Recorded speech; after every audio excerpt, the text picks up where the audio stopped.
Œuvre de Maria Valtorta, tome 8, chapitre 501, intitulé La parabole des fils plus ou moins éloignés de leur père, la guérison des deux enfants aveugles de l'homme de Petra, le 24 septembre 1946. C'est une belle matinée d'automne, si l'on accepte les feuilles d'un jaune roux qui couvrent le sol et prouvent que nous sommes bien à cette saison. L'herbe est très verte, quelques fleurs sortent des buissons qui ont repris vie avec la pluie d'octobre. L'air qui circule à travers les branches déjà en partie dépouillées est vraiment serein, et tout cela fait penser à un début de printemps. En outre, les arbres à feuilles persistantes qui se mêlent à ceux à feuilles caduques apportent une note de gaieté. Leurs nouvelles feuilles de couleur émeraude ont poussé au bout des rameaux, près des branches dénudées des autres arbres, et elles semblent ainsi bourgeonner. Les brebis sortent des enclos et se dirigent en bêlant vers les pâturages avec les agneaux déportés d'automne. L'eau d'une fontaine qui se trouve à l'entrée du village brille comme du diamant liquide sous le baiser du soleil, et en retombant dans un sombre bassin, elle produit un scintillement multicolore contre une maisonnette dont le temps a noirci les murs. Jésus est assis sur un muret dont un côté déborde le chemin et il attend. Ses disciples l'entourent ainsi que les habitants du village, tandis que les bergers, que leurs troupeaux obligent à ne pas trop s'écarter, se répandent sur les deux côtés de la route vers la plaine au lieu de monter plus haut. De la route qui grimpe de la vallée au mont Nebo, il ne vient personne pour le moment. Est-ce qu'il va arriver demandent les apôtres. Oui, et nous allons l'attendre. Je ne veux pas décevoir une espérance qui se forme et détruire une foi future, répond Jésus. N'êtes-vous pas bien parmi nous? Nous vous avons donné ce que nous avions de meilleur, dit un vieillard qui se chauffe au soleil. Mieux qu'ailleurs, Père, et Dieu récompensera votre bonté, lui répond Jésus. Alors, parle-nous encore. Il vient parfois ici des pharisiens zélés et des scribes orgueilleux, mais ils n'ont rien à nous dire. C'est juste, leur élévation les sépare de tout. Et ils sont les sages. Nous, devrions-nous ne rien savoir parce que le sort nous a fait naître ici? Dans la maison de mon Père, il n'y a pas de séparation ni de différence pour ceux qui parviennent à croire en lui et à mettre en pratique sa loi, qui est le code de sa volonté, pourvu que l'homme vive en juste pour obtenir une récompense éternelle dans son royaume. Écoutez, un père avait plusieurs fils. Certains avaient toujours vécu en contact étroit avec lui. D'autres, pour diverses raisons, en avaient été relativement plus éloignés. Perse, pourtant, connaissant malgré la distance les désirs de leur père, ils pouvaient agir comme s'il avait été proche. D'autres étaient encore plus loin, et élevés depuis le premier jour de leur naissance au milieu de serviteurs qui parlaient d'autres langues et avaient des coutumes différentes. Ils s'efforçaient de servir leur père, d'après le peu que, par instinct plus que par connaissance, ils savaient devoir lui être agréables. Un jour, le chef de famille voulut rassembler toute sa descendance et la convia auprès de lui. Il n'ignorait pas comment, malgré ses ordres, les serviteurs s'étaient abstenus de faire connaître ses pensées à ses enfants éloignés. Car dans leur orgueil, ils les considéraient comme inférieurs et non aimés, uniquement parce qu'ils n'habitaient pas avec leur père. Eh bien, croyez-vous que, arbitrant selon le droit humain, il a donné possession de ses biens à ceux-là seuls qui étaient toujours restés chez lui, ou qui étaient assez proches pour être au courant de ses ordres et de ses désirs? Au contraire, il suivit une toute autre manière de juger, observant les actes de ceux qui avaient été sages par amour de ce Père qu'ils ne connaissaient que de nom, et qu'ils avaient honoré par toutes leurs actions. Il les appela auprès de lui pour leur dire « Vous avez le double mérite d'être juste puisque vous l'avez été par votre seule volonté et sans être aidé. Venez m'entourer. Vous en avez bien le droit. Les premiers m'ont toujours possédé et tous leurs actes étaient réglés par mes conseils et récompensés par mon sourire. Vous avez dû agir uniquement par foi et par amour. Venez, car dans ma maison, votre place est prête, et cela depuis longtemps. À mes yeux, la différence ne tient pas au fait d'avoir toujours été à la maison ou au loin. Ce qui fait la différence, ce sont les actions que mes fils ont accomplies, qu'ils soient proches ou non. Telle est la parabole, et voici son explication. Les scribes ou les pharisiens qui vivent autour du temple peuvent au jour éternel ne pas se trouver dans la maison de Dieu, et beaucoup de personnes que la distance oblige à ne connaître que succinctement ce qui concerne Dieu pourront être alors dans son sein. Car ce qui permet d'obtenir le royaume, c'est la volonté de l'homme tendue vers l'obéissance à Dieu et non un amas de pratiques et de sciences. Faites donc ce que je vous ai expliqué hier, qu'aucune crainte excessive ne vous paralyse. Faites-le sans escompter évitez ainsi le châtiment. Agissez seulement par amour pour Dieu, qui vous a créé pour vous aimer et être aimé de vous, et vous obtiendrez une place dans la maison paternelle. Ah, parle-nous encore. Sur quoi donc dois-je vous enseigner? Tu disais hier qu'il y a des sacrifices plus agréables à Dieu que celui des agneaux et des béliers, et ainsi que certaines lèpres sont plus honteuses que celles de la chair. Je n'ai pas bien compris ta pensée, dit un berger. Et il poursuit. Avant qu'un agneau ait un an, et qu'il soit le plus beau du troupeau, sans tache et sans défaut, sais-tu combien de sacrifices il faut faire et combien de fois il faut vaincre la tentation d'en faire le mouton du troupeau ou de le vendre comme tel? Or, si pendant un an on résiste à toute tentation, si on le soigne et s'attache à lui, la perle du troupeau, sais-tu comment est grand le sacrifice de l'immoler sans profit et avec douleur? Peut-il y avoir un sacrifice plus grand à offrir au Seigneur? Homme, je te dis en vérité que le sacrifice ne réside pas dans l'animal immolé, mais dans l'effort que tu as fait pour le garder pour l'immolation.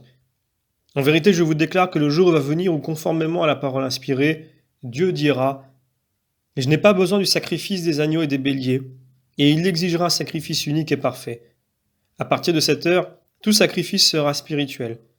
Mais il est déjà annoncé depuis des siècles quel sacrifice préfère le Seigneur. David s'exclame en pleurant: Si tu avais désiré un sacrifice, je te l'aurais offert, mais tu ne veux pas d'holocauste. Le sacrifice à Dieu, c'est un esprit contrit, et j'ajoute obéissant et affectueux, car on peut accomplir aussi un sacrifice de louange, de joie et d'amour et non seulement d'expiation.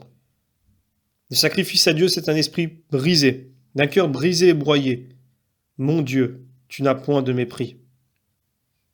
Non, votre Père ne méprise pas non plus le cœur qui a péché et s'est humilié. Alors comment accueillera-t-il le sacrifice d'un cœur pur, juste, qu'il aime?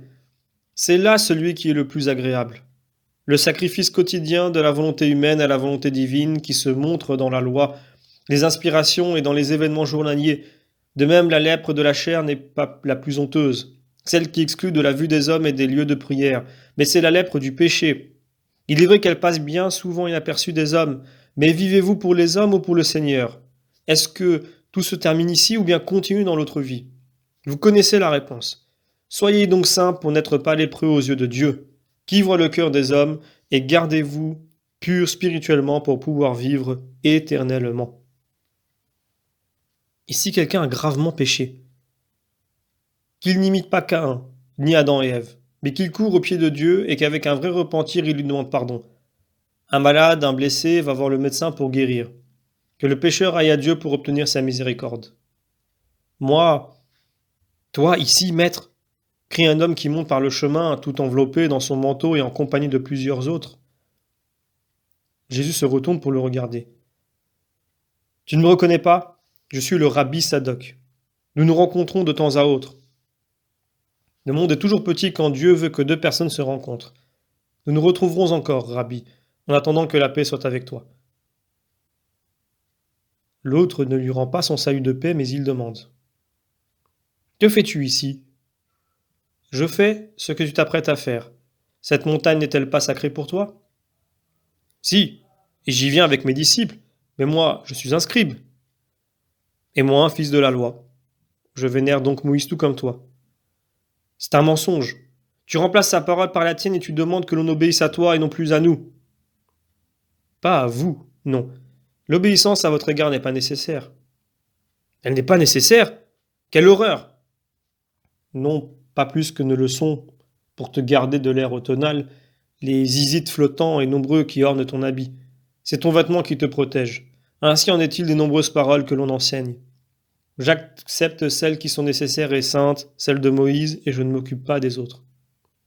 Samaritain, tu ne crois pas aux prophètes? Les prophètes, vous non plus ne les observez pas. Si c'était le cas, vous ne me traiteriez pas de Samaritain. Mais laisse-le donc, Sadoc. Veux-tu parler qu'un démon? Lance un autre pèlerin qui arrive avec d'autres personnes.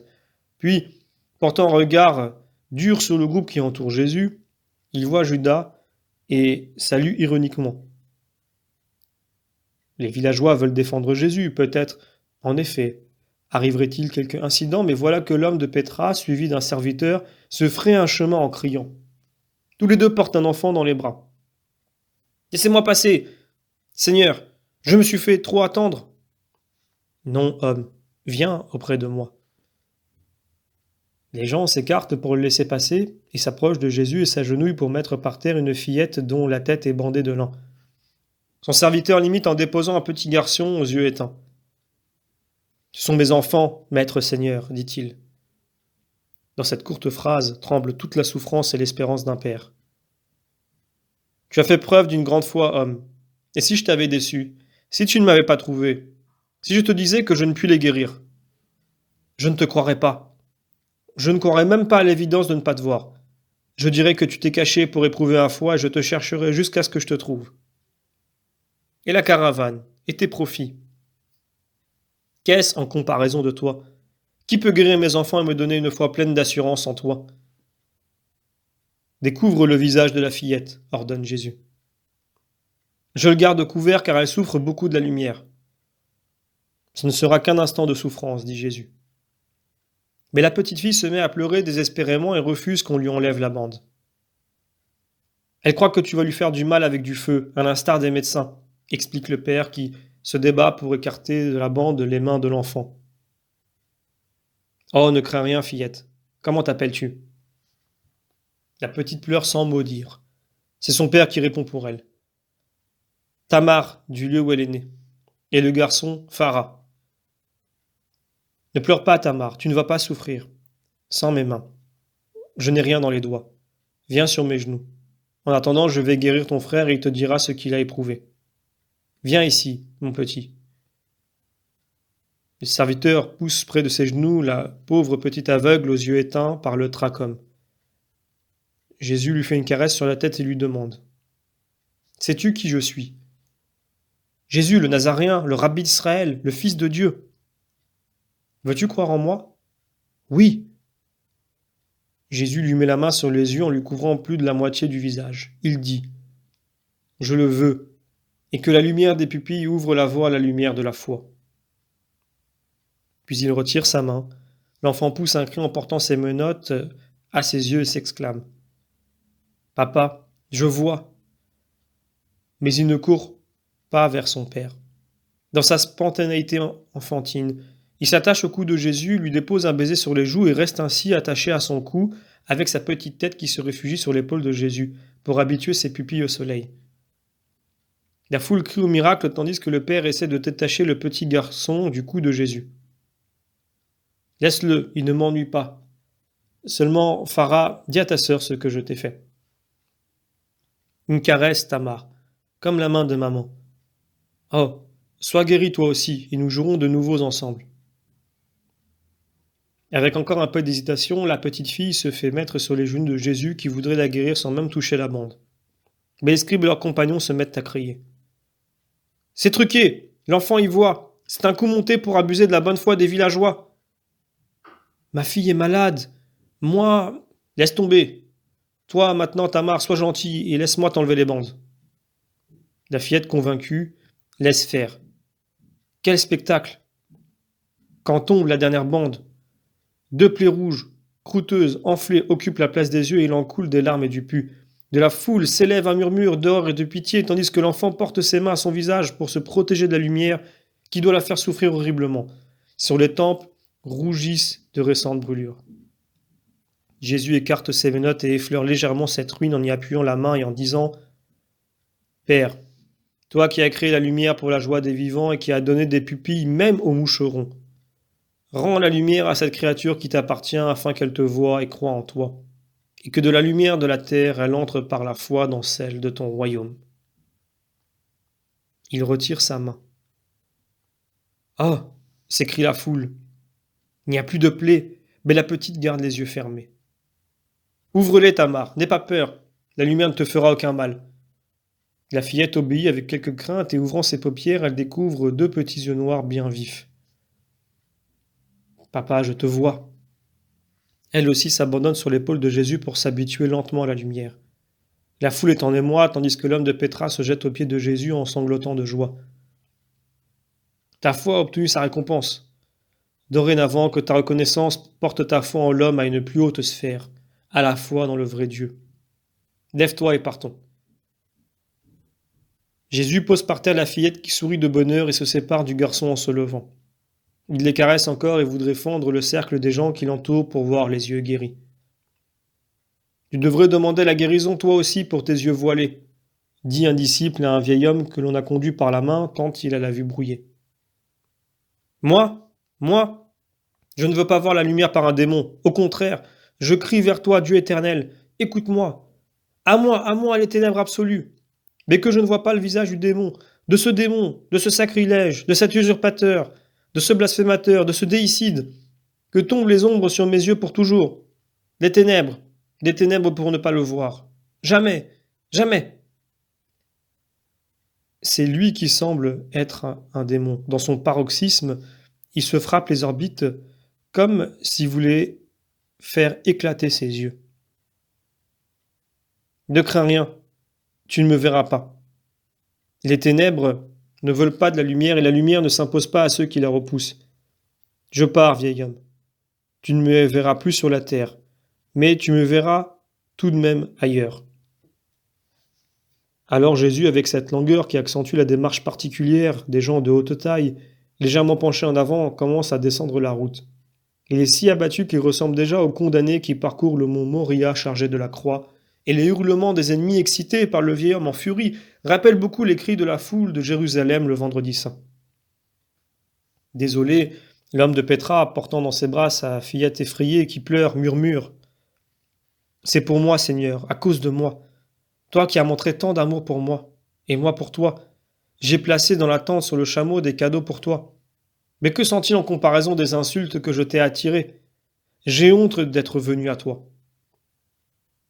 Non, homme, c'est mon pain amer de chaque jour et tu es le miel qui l'adoucit. Il y a toujours plus de pain que de miel, mais il suffit d'une goutte de miel pour rendre doux beaucoup de pain. Tu es bon, mais dis-moi au moins ce que je dois faire pour soigner ces blessures. Garde la foi en moi. Pour le moment, comme tu le peux et autant que tu le peux dans quelque temps. Oui, mes disciples viendront jusqu'à toi, jusqu'à Pétra et au-delà. Alors suis leur enseignement, car c'est moi qui parlerai en eux. Et en attendant, parle aux habitants de Pétra de ce que j'ai fait pour toi. Ainsi quand ceux qui m'entourent et d'autres encore viendront en mon nom, que mon nom ne leur soit pas inconnu. Tout en bas, sur la voie romaine, sont arrêtés 3 chameaux, l'un avec une selle seulement, les autres avec un baldaquin. Un serviteur les surveille. L'homme se dirige vers une tente et y prend des paquets. Voilà, dit-il en les offrant à Jésus. Ils te seront utiles. Ne me remercie pas. C'est moi qui dois te bénir pour ce que tu m'as donné. Si tu peux le faire pour des incirconcis, bénis-moi avec mes enfants, Seigneur. Il s'agenouille avec les enfants suivis par les serviteurs. Jésus étend les mains et prie à voix basse, les yeux fixés vers le ciel. Va, sois juste et tu trouveras Dieu sur ton chemin. Alors tu le suivras sans plus le perdre. Adieu Tamar, adieu Phara. Il les caresse avant qu'ils montent avec les serviteurs, un par chameau. Les bêtes se lèvent au bruit des chameliers et font demi-tour pour partir au trot sur le chemin qui va vers le sud. 2 petites mains brunes se penchent à travers les rideaux et l'on entend 2 voix d'enfants. Adieu Seigneur Jésus. Adieu Père. Alors l'homme se penche jusqu'à terre et baise le vêtement de Jésus, puis il monte en selle et part vers le nord. Et maintenant allons-y, dit Jésus en prenant à son dos la direction du nord. Comment? Tu ne vas plus là où tu voulais? Demandent les apôtres. Non, nous ne pouvons plus nous y rendre. Les voix du monde avaient raison, et cela parce que le monde est rusé et connaît les œuvres du démon. Nous allons à Jéricho. Comme Jésus est triste, tous le suivent chargé des paquets donnés par l'homme, accablé et muet. Fin du chapitre.